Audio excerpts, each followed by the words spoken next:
Hare Krishna everyone, we're continuing to read Bhagavad Gita as it is, the book by His Divine Grace Srila A.C. Bhaktivedanta Swami Prabhupada, Chapter 2, Contents of the Gita Summarized, Text 63. Yesterday, it was such a day, half of the day was pure mercy. It was the Vyasa Puja of Gopal Krishna Maharaj, Gopal Krishna Goswami Maharaj. There was like such a beautiful program and kirtan and everything. And then second half of the day was pure hell. Like and it was not like hell where you. Anyway, I won't describe it because really don't want to describe it. But we got out of it. Me and my husband were traumatized, but it was in regards to just the fact that material world is a place of filth. That's all I will say. Alright, so yesterday, like, there was absolutely no way, like, we were completely engaged, and you will not believe if I will tell you, and I don't think you should know, actually. Anyway, so I guess tomorrow we'll be reading also for 2 episodes, but today we will read just for 1. So let's just... actually, today I was discussing Bhagavad Gita, and I was discussing the verses that I was reading so far with my dear friend Yamuna Jivani, and it was really like interesting because so many things I wanted to share, because I was able to, like, not I was able to, but they have come while reading on this podcast, so it was really interesting to discuss and to discuss further and to relish even more. Okay, so Krodhat bhavati sammoha, sammohat smriti vibrama, smriti bramshad buddhinasho, buddhinashat pranashyati. From anger complete delusion arises, and from delusion bewilderment of memory. When memory is bewildered, intelligence is lost, and when intelligence is lost, one falls down again into the material pool. Purport. Srila Rupa Goswami has given us this direction.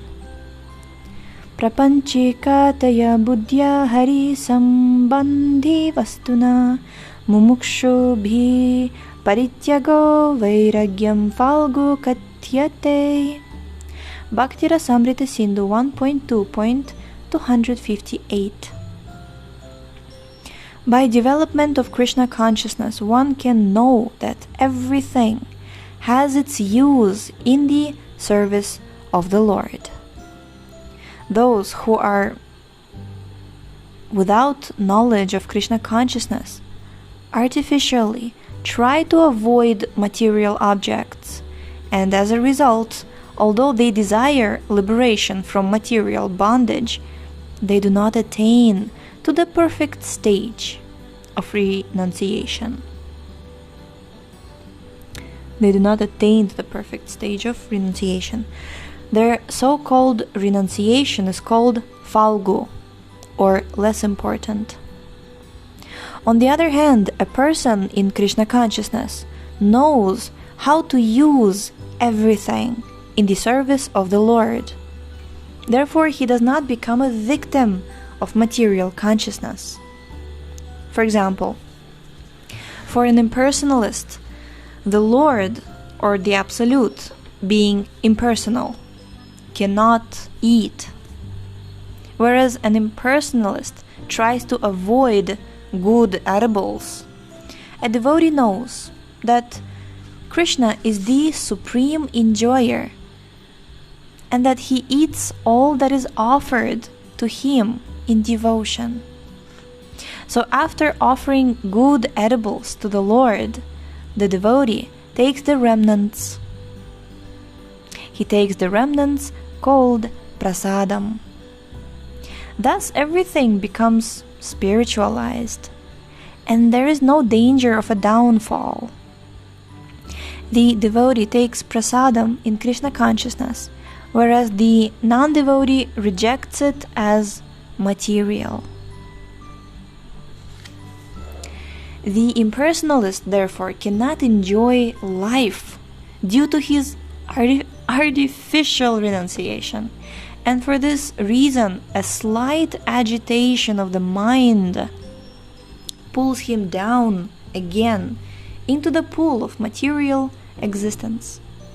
It is said that such a soul, even though rising up to the point of liberation, falls down again due to his not having support in devotional service. Text 64. Raga dvesha vimuktaistu vishayan indriyaischaran atma vashyair vidheyatma prasadam adhigacchati. But a person free from all attachment and aversion and able to control his senses through regulative principles of freedom can obtain the complete mercy of the Lord. Purport. It is already explained that one may externally control the senses by some artificial process, but unless the senses are engaged in the transcendental service of the Lord, there is every chance of a fall. Although the person in full Krishna consciousness may apparently be on the sensual plane, because of his being Krishna conscious, he has no attachment to sensual activities. The Krishna conscious person is concerned only with the satisfaction of Krishna and nothing else. Therefore, he is transcendental to all attachment and detachment. If Krishna wants, the devotee can do anything which is ordinarily undesirable. And if Krishna does not want, he shall not do that which he would have ordinarily done for his own satisfaction. Therefore, to act or not to act is within his control, because he acts only under the direction of Krishna. This consciousness is the causeless mercy of the Lord, which the devotee can achieve in spite of his being attached to the sensual platform. Text 65. Prasade sarva dukhanam hanir asyo pajayate prasanna chetaso hyashu buddhi paryavatishtate. For one thus satisfied, in brackets, in Krishna consciousness, the threefold miseries of material existence exist no longer. In such satisfied consciousness, one's intelligence is soon well established. Text 66. Nasti buddhir ayuktasya nacha yuktasya bhavana nacha bhavayatah shanti ashantasya kutah sukham.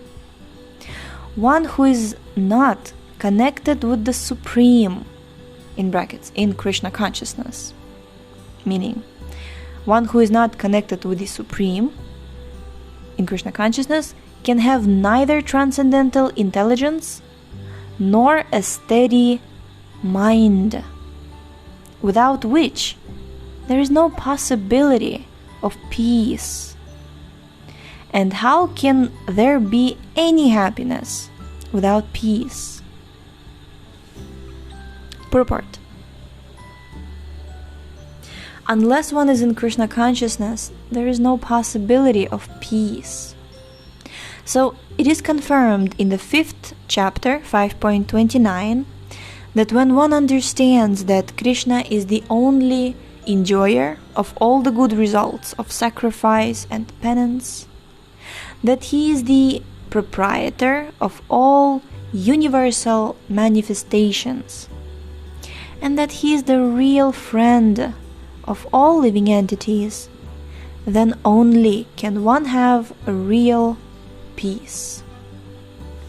Let's remember this verse from the 5th chapter, 5.29. That's Bhoktaram yagyatapasam sarvaloka maheshwaram suhridam sarva bhutanam gyatva mam shantim richhati. Richhati. Shantim. This is the peace formula. Prabhupada quotes this here. So therefore, if one is not in Krishna consciousness, there cannot be a final goal for the mind. Disturbance is due to want of an ultimate goal. That's interesting, right? Disturbance is due to want of the ultimate goal. And when one is certain that Krishna is the enjoyer, proprietor, and friend of everyone and everything, then one can, with a steady mind, bring about peace. Therefore, one who is engaged without a relationship with Krishna is certainly always in distress and is without peace. However much he may make a show of peace and spiritual advancement in life. Krishna consciousness is a self-manifested, peaceful condition which can be achieved only in relationship with Krishna. Jai. I just feel like keeping reading, but we'll continue to read tomorrow. Oh, actually tomorrow we're finishing this chapter too, and then Karma Yoga chapter will start next. Okay, thank you so much for tuning in today. The link to this book is in the description. Please check out our website shravanamdiaries.com, and we shall see you tomorrow. Hare Krishna.